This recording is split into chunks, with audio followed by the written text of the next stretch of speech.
you ever been awakened from a deep sleep suddenly by your spouse?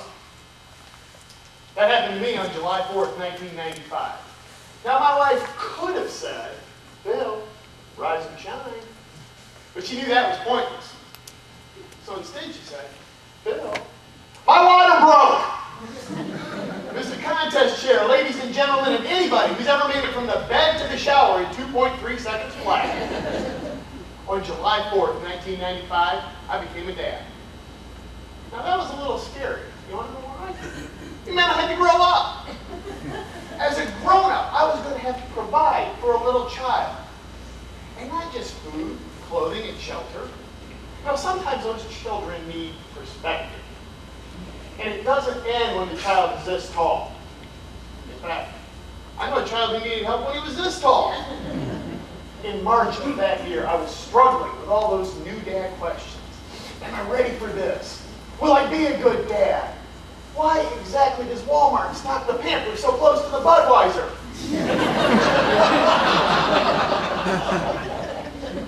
But my mom, as she had often done before, gave me a new perspective. She said, Bill, of course you'll be a good dad. You just need to remember to teach your son what I taught you. You have my unconditional love. And your ears are not pointed. It's 1971. Young Phil Barth is looking in the mirror. Mirror, mirror on the wall. Who's the fairest of them all? Well, not you, kid. You got glasses, crooked teeth, and worst of all, your ears are pointed. No, my ears are not pointed. I know that today. But if you look at me straight on, like you're in the mirror, they do appear to be pointed. Don't nod because they're not. But that was my reality. Mirror, mirror, I'm in tears. Who else has such pointed ears? Well, kid, there's you and that guy you watch on TV all the time, Mr. Ted Eulander. I know what you're thinking, Ted Eulander? I thought he was going to say Mr. Spot. Ted Eulander was a real person. He was a baseball player. I remember opening my pack of Topps baseball cards and seeing his face on that card. He was holding a bat, and he was looking directly at the camera. And you know what he had? Pointed ears! I was not alone. Then, 2 months later, I watched a baseball game. And I caught a side glimpse of Ted Eulander. And from that perspective, I saw a round ear. It all became clear to me. Ted Eulander got plastic surgery. Even a baseball player was ashamed of pointed ears. And he didn't wear glasses and his teeth were straight. I felt alone. I went into hiding. I hid my glasses. I grew my hair long and hid my ears. And I hid my crooked teeth because I stopped smiling. This went on for years. I'm not kidding. College, and it was still going on. But one day, I came home, sat down at the kitchen table with my mom. We had a cup of tea. We were talking about nothing, talking about everything. And somewhere in the conversation, I said, you know, I like my long hair because it covers my pointed ears. My mom said,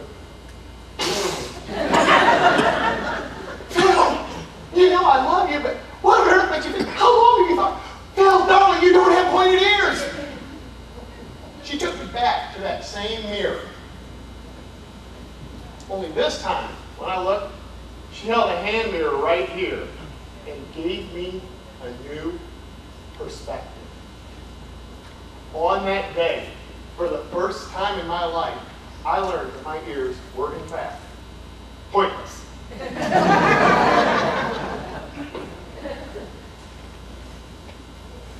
But what if? What if my ears had actually been pointed? Would that have changed the person I was on the inside and the value I could bring to the world? Of course not. And with that change of perspective, I changed my life. I put the glasses back on. I got my hair cut. And I started smiling. And I'm still smiling today. And that's not always easy because the son who was born in 1995 is now a teenager. Recently, that teenager was looking at a picture that hangs on our wall, right next to our Toastmasters banner.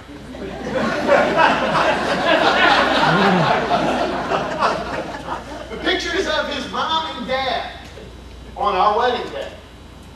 My wife with her 20/20 eyes, her perfect smile, and her round ears.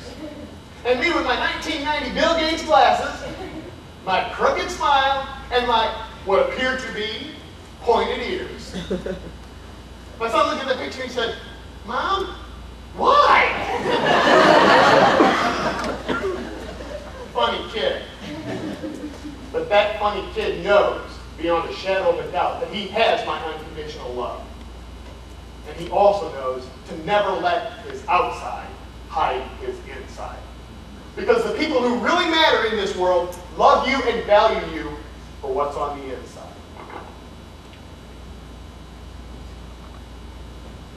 What about you?